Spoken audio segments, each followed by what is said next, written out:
Hi all. So ഇന്ന് കാണിക്കാൻ പോകുന്നത് how I M preparing henna mix at home എന്നുള്ള കാര്യമാണ് കേട്ടോ. അപ്പോൾ എങ്ങനെയാണ് ഹെന്ന മിക്സ് ചെയ്യുന്നത് എന്ന് കാണിക്കാം. ഞാൻ യൂസ് ചെയ്യുന്ന പ്രൊഡക്റ്റ് വാസ്മോളിൻ്റെ പ്രൊഡക്റ്റാണ് കേട്ടോ യൂസ് ചെയ്യുന്നത്. ഞാൻ 1.5 പാക്കറ്റ് വെച്ചിട്ടാണ് ഇപ്പോൾ അത് കൂട്ടി വെക്കുന്നത് കേട്ടോ. അപ്പോൾ എൻ്റെ കയ്യിൽ ഇരുമ്പ് ചീനിച്ചട്ടിയില്ല, അപ്പോൾ അതുകൊണ്ട് ഒരു പ്ലാസ്റ്റിക് ബൗളിലാണ് ഇത് പ്രിപ്പയർ ചെയ്യാൻ പോകുന്നത്. അപ്പോൾ നല്ല ക്ലീൻ ആയിട്ടുള്ള പാത്രത്തിൽ സംഭവം എല്ലാം ഇട്ട് വയ്ക്കുക. എന്നിട്ട് ഇതിൽ വെള്ളം ഒഴിച്ചിട്ടാണ് കലക്കുക. അപ്പോൾ ആ വെള്ളത്തിൽ നമ്മൾ എന്തൊക്കെ ഇൻഗ്രീഡിയൻസ് ആണ് എന്നുള്ളത് ഞാൻ ഡീറ്റെയിൽ ആയിട്ട് പറയാം.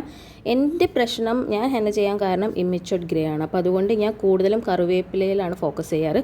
ഒരുപാട് കറിവേപ്പില ഞാൻ ഇടും. ദെൻ ആവശ്യത്തിന് കോഫി ആക്ച്വലി ഹെയറിന് മീൻസ് തലയ്ക്ക് തണുപ്പാണ്. അപ്പോൾ ഞാനൊരു 2 സ്പൂൺ ഇടാറുണ്ട്. ടീ പൗഡർ ഞാനൊരു സ്പൂൺ ഇടാറുള്ളൂ, കാരണം അത് ചൂടാണ്. പിന്നെ ഉണക്ക നെല്ലിക്ക ഉണ്ടെങ്കിൽ ഇടുക. അത് പച്ചക്കറി കടയിൽ നെല്ലിക്ക കിട്ടുമല്ലോ, അത് കഷ്ണാക്കിയിട്ട് വെയിലത്ത് വെച്ച് ഉണക്കുക. എന്നിട്ട് വേണ്ടപ്പോൾ ഈ കാര്യങ്ങളൊക്കെ യൂസ് ചെയ്യുക. ദെൻ ഒരു സ്മോൾ ബീട്രൂട്ട് ചെറിയ പീസും ജസ്റ്റ് ഫോർ കളർ അത് യൂസ് ചെയ്യും. പിന്നെ ഉലുവ അതൊരു സ്പൂൺ ഇടാം, അല്ലെങ്കിൽ ചെറിയൊരു പിടി അങ്ങനെ ഇടാം. എന്നിട്ട് നല്ലവണ്ണം തിളപ്പിക്കുക. അത്യാവശ്യം ഇതൊക്കെ കളർ മാറുമ്പോഴും ഈ ഇലയിൽ സത്ത് ഇറങ്ങുന്നതും ബീട്രൂട്ടിൻ്റെ കളർ മാറുന്നതൊക്കെ നമുക്ക് കാണാൻ പറ്റും. അപ്പോൾ ആ വെള്ളത്തിലാണ് ഞാൻ കലക്കുക.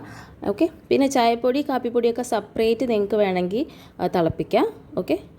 ഇതിൻ്റെ കൂടെ ഇടണമെങ്കിൽ അങ്ങനെയും ചെയ്യാം. എന്തായാലും ഒരുമിച്ചാണ് ഇതെല്ലാം ഇട്ട് കലക്കുക, നല്ലോണം കലക്കുക. എന്നിട്ട് ഇത് എന്നാണോ ഇപ്പോൾ നമ്മൾ ഹെന്ന ചെയ്യാൻ ഉദ്ദേശിക്കുന്നത് അതിൻ്റെ തലേ ദിവസമാണ് ഇത് മിക്സ് ചെയ്ത് വെക്കേണ്ടത് കേട്ടോ.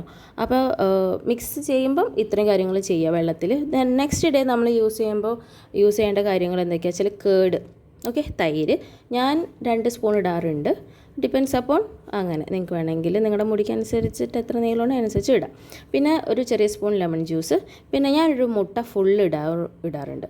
ചിലർ എഗ് വൈറ്റ് മാത്രമേ ഇടാറുള്ളൂ. ആ യെല്ലോയ്ക്കൊരു ബാഡ് സ്മെല്ല് ഉണ്ടാവുമെന്ന് പേടിച്ചിട്ട്. പക്ഷേ ആക്ച്വലി ഹെന്നയ്ക്കൊരു സ്മെല്ലുണ്ട്.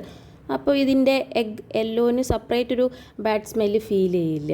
ഓക്കെ. അപ്പോൾ അതുകൊണ്ട് ഞാൻ ഫുൾ ഇടാറുണ്ട്. എന്നിട്ട് നല്ലോണം മിക്സ് ചെയ്യുക. ഇനിയിപ്പം ഈ തലേ ദിവസമാണെങ്കിലും വെള്ളം കൂടാത്ത രീതിയിൽ മിക്സ് ചെയ്യുക. കാരണം വെള്ളം കൂടിയാൽ കട്ട പിടിച്ച് നിൽക്കാത്ത രീതിയിലും വെള്ളം കൂടാത്ത രീതിയിലും നല്ല രീതിയിൽ നോക്കി കുറച്ച് വെള്ളം ഒഴിച്ച് അങ്ങനെ മിക്സ് ചെയ്താൽ മതി.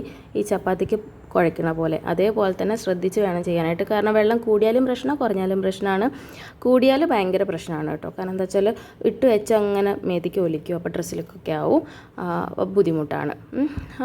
പിന്നെ ഇത് വെക്കേണ്ട രീതി, നിങ്ങൾക്ക് തണുപ്പ് പറ്റാത്ത ആൾക്കാണെങ്കിൽ 1 മണിക്കൂർ വയ്ക്കുക. തണുപ്പ് ഓക്കെ പ്രശ്നമൊന്നും ഇല്ലാത്ത ആൾക്കാരാണെങ്കിൽ 2, 3, 4 മണിക്കൂർ വയ്ക്കുക. അവർക്ക് എത്ര സമയമുണ്ടോ അതിനനുസരിച്ച് വയ്ക്കുക കേട്ടോ. പിന്നെ മുടിക്ക് നല്ലൊരു പാക്കാണ്, മുടിക്ക് നല്ലതാണ്. ഗ്രേ പോകാനും അത്യാവശ്യം നല്ല രീതിയിൽ ഹെയർ ഒരു ട്രീറ്റ്മെൻറ്റാണ്, ഡാൻഡ്രഫ് ട്രീറ്റ്മെൻറ്റാണ്. അതുപോലെ തന്നെ നല്ല രീതിയിൽ തിക്നെസ് ഉണ്ടാവും. പിന്നെ ഈ മുട്ട യൂസ് ചെയ്യുന്നതുകൊണ്ട് ഒരു കണ്ടീഷണറുമാണ്. അപ്പോൾ കാര്യങ്ങളൊക്കെ കഴിഞ്ഞു. അപ്പോൾ ഞാൻ നല്ല പക്കയായിട്ട് മിക്സ് ചെയ്ത് വെച്ചു. ഇങ്ങനെയാണ് കൺസിസ്റ്റൻസി വരുന്നത്. നിങ്ങൾക്കും ഇത് പ്രിപ്പയർ ചെയ്യാൻ പറ്റുമെങ്കിൽ വീട്ടിൽ തന്നെ ചെയ്യുക. പുറത്തൊക്കെ നല്ല റേറ്റ് ആണല്ലോ, അപ്പോൾ വീട്ടിൽ തന്നെ ചെയ്യുക. നല്ല വൃത്തിയിലേക്കാൻ ചെയ്യാൻ പറ്റും. എല്ലാവർക്കും ഇഷ്ടപ്പെടുമെന്ന് വിചാരിക്കുന്നു. Just try and thanks for watching. By.